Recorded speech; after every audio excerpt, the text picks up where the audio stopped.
കേരളത്തിലെ വിശേഷങ്ങൾക്കൊപ്പം ദേശീയ തലത്തിലും ചില സുപ്രധാനമായ നീക്കങ്ങൾ വിവിധ രാഷ്ട്രീയ പാർട്ടികൾ നടത്തുന്നു. ബി.ജെ.പിയുടെ 6ാം ഘട്ട സ്ഥാനാർത്ഥി പട്ടിക 2 പേരുടെ പട്ടികയാണ്, ഇന്ന് പേരടങ്ങുന്ന പട്ടികയാണ് ഈ 6ാം ഘട്ടത്തിൽ പുറത്തു വന്നത്. അതിലേറ്റവും ശ്രദ്ധേയമെന്നത് മഹാരാഷ്ട്രയിലെ അമരാവതിയിൽ നവനീത് റാണയെ ബി.ജെ.പി സ്ഥാനാർത്ഥിയായി പ്രഖ്യാപിച്ചിരിക്കുന്നു എന്നുള്ളതാണ്. നമുക്കറിയാം, നവനീത് റാണ 2019 അമരാവതി മണ്ഡലത്തിൽ നിന്നും സ്വതന്ത്രയായി വിജയിച്ച് ലോക്സഭയിലേക്ക് എത്തിയ ഒരു വ്യക്തിയാണ്.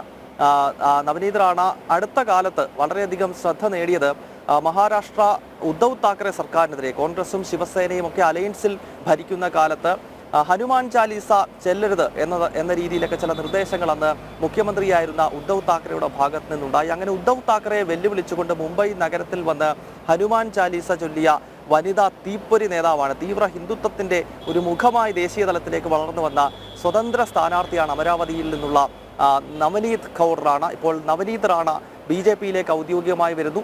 അത് സംബന്ധിച്ചുള്ള റിപ്പോർട്ടുകൾ നേരത്തെ നമ്മൾ പ്രേക്ഷകരിലേക്ക് പങ്കുവച്ചതാണ്. ഒപ്പം ബി.ജെ.പിയുടെ ഈ ലോക്സഭാ തെരഞ്ഞെടുപ്പിലെ കേരളത്തിലെ സഹപ്രഭാരിയായി നളീൻ കുമാർ കട്ടീലിനെ അല്പസമയം മുമ്പ് ബി.ജെ.പിയുടെ ദേശീയ നേതൃത്വം പ്രഖ്യാപിച്ചിരിക്കുന്നു എന്ന ഒരു അപ്ഡേറ്റ് കൂടിയുണ്ട്. നളീൻ കുമാർ കട്ടീൽ കർണാടകയുടെ മുൻ അധ്യക്ഷനാണ്. ഒപ്പം കേരളവുമായി വളരെ അടുത്ത ബന്ധമുള്ള വ്യക്തിയാണ്. മലയാളമൊക്കെ നല്ല രീതിയിൽ കൈകാര്യം ചെയ്യാൻ കഴിയുന്ന ഒരു നേതാവ് കൂടിയാണ്. നിലവിൽ എം പി ആയ കർണാടക ബി.ജെ.പിയുടെ മുൻ അധ്യക്ഷനായിട്ടുള്ള നളീൻ കുമാർ കട്ടീൽ. അദ്ദേഹത്തെയാണിപ്പോൾ കേരളത്തിൽ ലോക്സഭാ തെരഞ്ഞെടുപ്പിന്റെ ചുമതലയുള്ള സഹപ്രഭാരിയായി ബി.ജെ.പിയുടെ ദേശീയ നേതൃത്വം അല്പസമയം മുമ്പ് പ്രഖ്യാപിച്ചത്.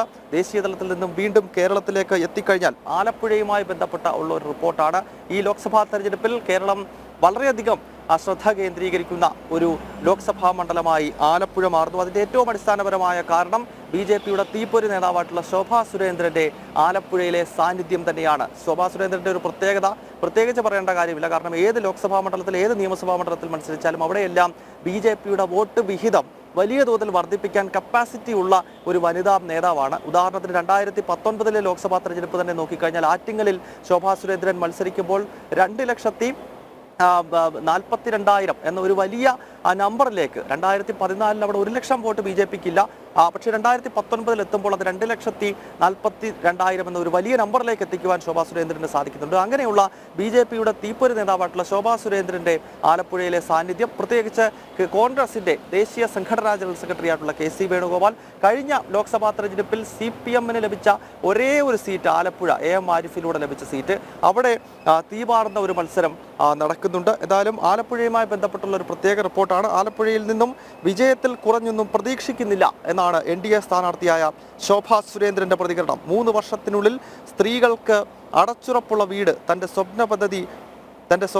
സ്വപ്ന പദ്ധതിയിൽ ഉൾപ്പെടുത്തി പ്രകടന പത്രികയാക്കും എന്നാണ് ശോഭാ സുരേന്ദ്രൻ വ്യക്തമാക്കുന്നത്. ശോഭാ സുരേന്ദ്രനുമായി ബന്ധപ്പെട്ട പ്രത്യേക റിപ്പോർട്ടുകൾ. വീടില്ലാത്തവരായി ആലപ്പുഴ പാർലമെന്റ് മണ്ഡലത്തിൽ ഒരൊറ്റ ആൾ പോലും ഉണ്ടാകില്ല. 3 വർഷം എനിക്ക് സമയം തരണം.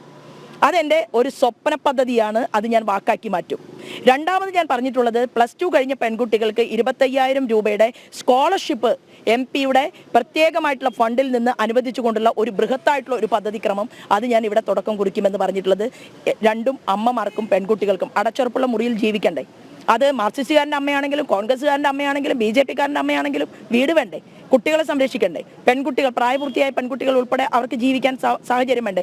അതായിരിക്കും എൻ്റെ 2 പ്രധാന പ്രയോറിറ്റികൾ. 400ഓളം സീറ്റുകൾ നരേന്ദ്രമോദിക്ക് നൽകാൻ രാജ്യം തയ്യാറാകുന്ന തെരഞ്ഞെടുപ്പാണ്. വിജയത്തിൽ കുറഞ്ഞൊന്നും ആലപ്പുഴയിൽ നിന്ന് പ്രതീക്ഷിക്കുന്നില്ലെന്നും ഭൂരിപക്ഷം വർദ്ധിപ്പിക്കാനുള്ള പ്രവർത്തനമാണ് നടക്കുന്നതെന്നും ശോഭാ സുരേന്ദ്രൻ പറഞ്ഞു. കേന്ദ്ര സർക്കാർ നൽകിയ വികസനം മാത്രമാണ് ആലപ്പുഴയിലുള്ളത്.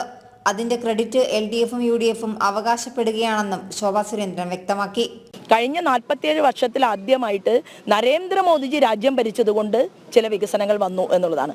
ആ വികസനങ്ങളിൽ പ്രധാനപ്പെട്ടത് 2 കൂട്ടരും ബോർഡ് എഴുതി വെച്ചിട്ടുണ്ട്. ആ 2 UDF-ഉം LDF-ഉം വെച്ച ബോർഡ് യഥാർത്ഥത്തിൽ അർഹത എന്ന് പറയുന്നത് ശ്രീമാൻ നരേന്ദ്രമോദിക്കാണ്. അത് നരേന്ദ്രമോദിജിയോടൊപ്പം ഇരുന്ന ആരോഗ്യവകുപ്പ് മന്ത്രി അന്നത്തെ ശ്രീമാൻ നദ്ദാജിക്കാണ്. അദ്ദേഹമായിരുന്നു ക്യാബിനറ്റ് മിനിസ്റ്റർ.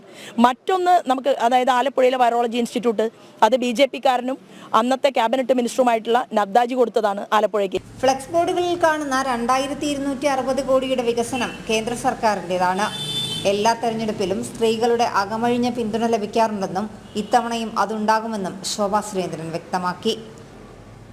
ജനം, ആലപ്പുഴ.